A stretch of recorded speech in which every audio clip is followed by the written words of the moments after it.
Assalamualaikum warahmatullahi wabarakatuh. Saya Niki Ayu Astuti dengan NEM 1830108052. Saya ini mahasiswa bimbingan konseling. Jadi di sini saya dapat tugas yaitu membuat sebuah video tentang layanan bimbingan klasikal dengan peserta didik. Jadi di sini temanya yaitu stres dan cara mengatasinya. Jadi di sini bimbingan klasikal adalah sebuah layanan yang dirancang oleh konselor dan eh, dan dan dilakukan secara kontak langsung dengan peserta didik dengan berjadwal dalam kelas gitu. Jadi pada masa pandemi ini mungkin kita tidak bisa secara langsung membuat video bimbingan klasikal. Jadi saya di sini akan mempraktekkan cara saya menyampaikan cara saya melakukan bimbingan klasikal dengan peserta didik. Kita mulai saja ya. Baiklah. Assalamualaikum warahmatullahi wabarakatuh. Selamat siang anak-anak. Bagaimana kabarnya pada hari ini? Apakah anak-anak ibu sehat? Baiklah, alhamdulillah semuanya sehat. Baiklah, sebelum kita memasuki melakukan kegiatan kita pada hari ini, alangkah baiknya kita awali dengan berdoa. Apakah dari siswa ibu ada yang mau memimpin doa? Baiklah, kepada Budi dipersilakan untuk memimpin doanya. Kita mulai saja. Baiklah, jadi alhamdulillah semoga bimbingan kita pada hari ini semoga lancar.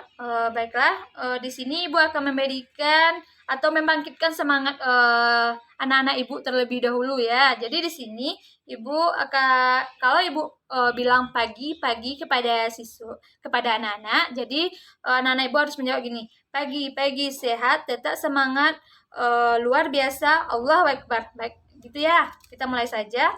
Ya. Pagi. Baiklah, kita mulai saja anak-anak. Pagi. Baiklah. Baiklah, di sini Ibu akan menjelaskan atau di sini Ibu akan membahas tentang stres dan cara mengatasinya. Jadi di sini Ibu jadi di sini kita akan melakukan selama 24 menit. Jadi di sini mohon kepada anak-anak Ibu untuk lebih kerjasamanya ya. Baiklah, di sini Ibu akan menjelaskan yaitu apa sih itu stres. Mungkin dari anak-anak Ibu mungkin masih belum mengenal stres gitu kan. Mungkin anak-anak Ibu sebelumnya, apakah dari anak-anak Ibu pernah stres? Oh, pernah. Oh, iya kan? Pernah. Jadi bisa stres dalam belajar dan yang lainnya. Jadi di sini stres adalah jadi di sini menurut para ahli bahwa stres itu ada dua pengertian. Yang pertama yaitu gangguan atau kekacauan mental emosional. Yang kedua yaitu tekanan. Jadi di sini secara teknik atau teknologi, stres ini didefinisikan sebagai suatu respon penyesuaian seseorang terhadap situasi yang dipersepsikannya menantang atau merancang kesejahteraan orang bersangkutan. Jadi stres ini merupakan suatu respon fisiologis atau perilaku terhadap stres, hal yang dipandang sebagai penyebab tekanan, gangguan keseimbangan baik internal maupun eksternal. Jadi kita bisa menjelaskan bahwa stres ini bersifat subjektif sesuai dengan persepsi orang yang memandangnya. Dengan perkataan lain, apa yang mencangkup bagi seseorang belum tentu dipersepsikan mencengkam bagi orang lain. Mungkin ada bertanya-tanya mengapa stres itu lebih banyak dialami oleh remaja, ya kan? Nah, jadi di sini hal ini disebabkan oleh remaja cenderung memperhatikan citra tubuhnya. Jadi kalau kita lebih memperhatikan citra tubuh kita, kan kita, badanku sudah gemuk, pasti kita stres kan, stres kita. Ibu juga pernah stres gara-gara fisik gitu kan. Jadi, rentang pengalaman peristiwa yang penuh stres ini mengalami tekanan, jadi tekanan sekali gitu kan dalam penyesuaian diri kita, dalam berinteraksi dengan orang lain gitu. Kita tidak percaya diri dan kita stres sekali gitu. Jadi di sini faktor-faktor penyebab dan nampak stres yaitu stres ini juga merupakan sumber yang dipersepsi seseorang atau sekelompok yang memberikan tekanan atau cekaman terhadap keseimbangan diri mereka. Jadi di sini ada 3 sumber loh yang utama bagi stres. Yang pertama yaitu lingkungan. Jadi lingkungan ini bisa membuat kita stres. Jadi dalam lingkungan kehidupan memberikan berbagai tuntutan penyesuaian diri seperti antara lain cuaca, kebisingan, kepadatan, tekanan waktu dan berbagai bermacam-macam. Yang kedua yaitu fisiologis. Jadi fisiologis ini merupakan perubahan kondisi fisik itu kalau bagi remaja seperti haid, terus stresnya juga termasuk stres gitu kan. Jadi hamil, kalau hamil tuh juga gitu tidak bisa mengontrol emosi gitu kan. Jadi yang kedua proses manual, kecelakaan, perubahan pada tubuh kita. Jadi itu menimbulkan stres. Yang ketiga yaitu pikiran kita. Jadi pikiran kita ini menginterpretasikan dan menerjemahkan pengalaman perubahan dan menentukan kapan menekan tombol panik. Bagaimana kita memberikan makna atau label pada pengalaman dan antisipasi ke depan bisa membuat kita rileks dan atau stres gitu kan. Nah, jadi dari tadi apakah dari anak-anak ibu sudah bisa memahami tentang materi pertama yaitu yang ibu sampaikan yang pertama yaitu pengertian stres. Apakah dari anak-anak ibu ada yang mau menanyakan tentang pengertian stres lagi atau mengeluarkan pendapatnya? Baiklah, semuanya sudah mengerti. Dan yang baru ibu sampaikan tadi juga yaitu tentang faktor-faktor penyebab dan nampaknya stres. Apakah anak-anak ibu juga udah paham atau ada yang mau dipertanyakan sama ibu? Nah, baiklah. Mungkin kita masuk saja pada poin selanjutnya ya. Mungkin yang poin 1 sama 2 mungkin anak-anak ibu sudah paham.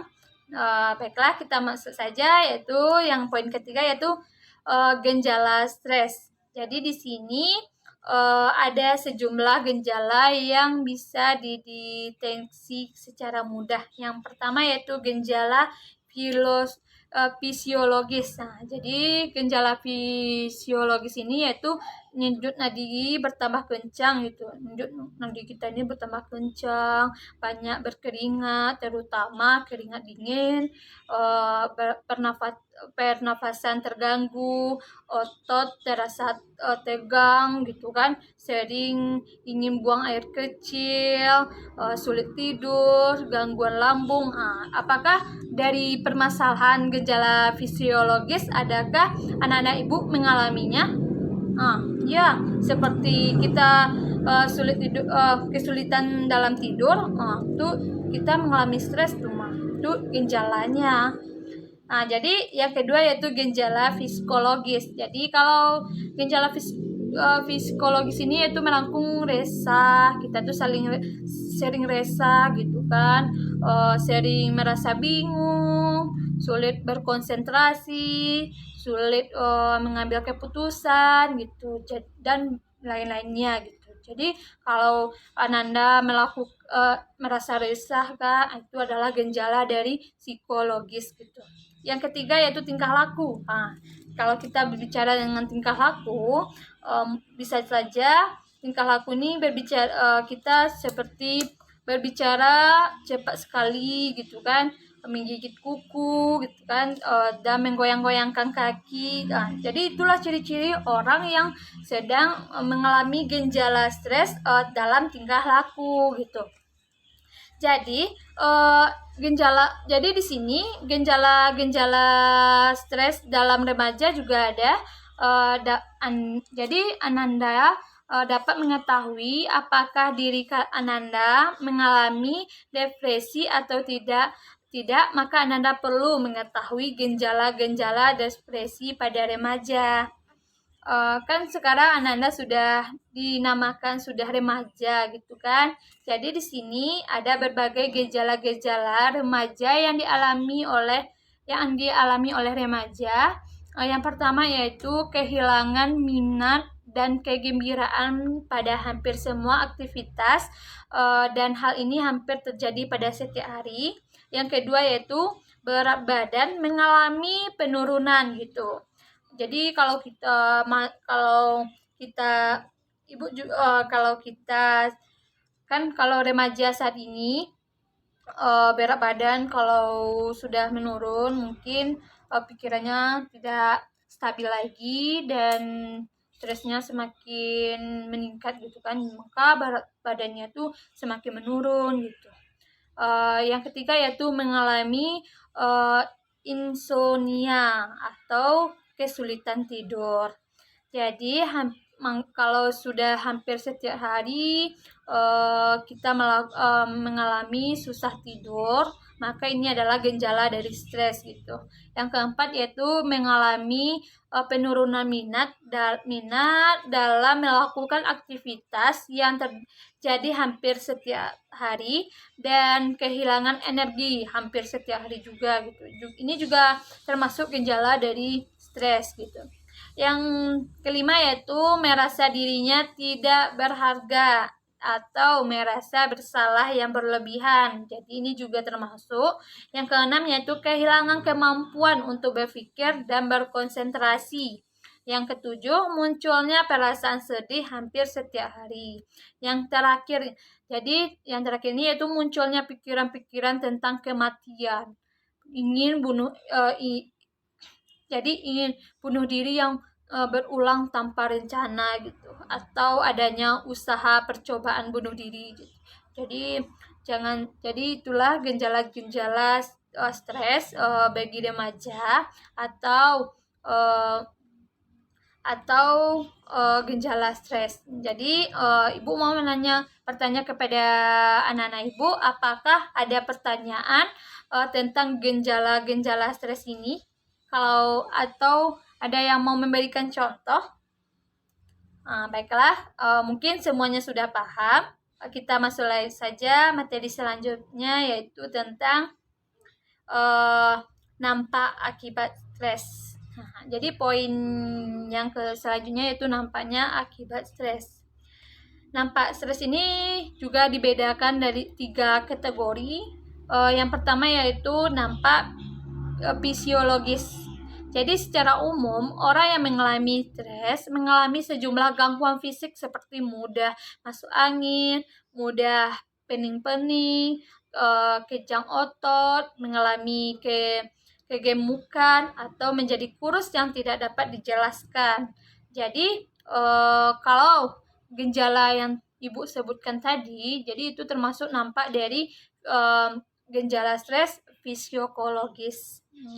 Jadi seperti gangguan pada organ tubuh. Jadi di sini seperti otot tertentu melemah gitu kan. Jadi yang kedua yaitu nampak psikologis. Jadi psikologis yang pertama yaitu keletihan emosi, jenuh, penghayatan. Ini merupakan tanda pertama dan punya peran sentral bagi menjadinya put off gitu. Dan yang kedua yaitu pencapaian pribadi yang bersangkutan menurun, sehingga berakibat pula menurunnya rasa kompeten dan rasa sukses. Yang terakhir yaitu nampak dari stres, yaitu nampak perilaku. Nah, sama yang tadi. Jadi di sini nampak perilaku yang poin pertama yaitu manakala stres menjadi distres. Prestasi belajar menurun, sering terjadi tingkah laku yang tidak diterima oleh masyarakat. Yang kedua, level stresnya cukup tinggi, berdampak negatif pada kemampuan mengingat informasi, mengalami keputusan dan langkah tepat. Yang terakhir yaitu mahasiswa yang over stres yang berat, seringkali banyak membolos atau tidak aktif mengikuti kegiatan pembelajaran. Jadi itu dari nampak stres tadi gitu. Jadi yang selanjutnya yaitu kita akan membahas nantinya membahas tentang cara menangani stres. Nah, dari nampak stres tadi, apakah dari siswa ibu ada yang mau dipertanyakan atau memberikan contohnya? Baiklah, semuanya mungkin sudah paham. Selanjutnya ibu akan menjelaskan lagi yaitu bagaimana sih cara kita mengatasi stres. Nah, jadi di sini cara kita mengatasi stres yang pertama yaitu dengan cara merubah cara kita melakukan sesuatu. Untuk keperluan ini kita perlu memiliki skill yang relevan seperti skill mengatur waktu, skill menyalurkan, dan yang lain-lainnya. Yang kedua yaitu strateginya kita menyiapkan diri menghadapi stresor gitu dengan cara efektivitas, diet, refleks, istirahat gitu, dan lain-lainnya. Yang ketiga yaitu lapisan ketiga yaitu strateginya kita ini menangani nampak stres yang berkelanjutan ada kalau diperlukan meminta bantuan jaringan supportive gitu atau bantuan yang profesional gitu agar bisa mengatasi stres kita kalau kita tidak bisa mengendalikan lagi gitu. Jadi kita harus menemui orang yang sangat profesional dalam bidang itu, seperti konselor gitu kan, guru BK, psikologis gitu dan lain-lainnya. Jadi di sini kita bisa juga menangani cemas dan juga di sini ibu dan apakah dari penjelasan ibu tadi, apakah dari siswa ada yang mau dipertanyakan tentang pembahasan kita pada hari ini? Baiklah, mungkin itu saja pembahasan kita pada hari ini. Kalau ada kata-kata yang salah atau yang tidak patut saya katakan, jadi saya mohon maaf. Kebenaran itu datanya dari Allah, dan saya akhiri saja. Wassalamualaikum warahmatullahi wabarakatuh. Terima kasih kepada anak-anak ibu yang telah membantu ibu untuk melakukan bimbingan klasikal pada hari ini.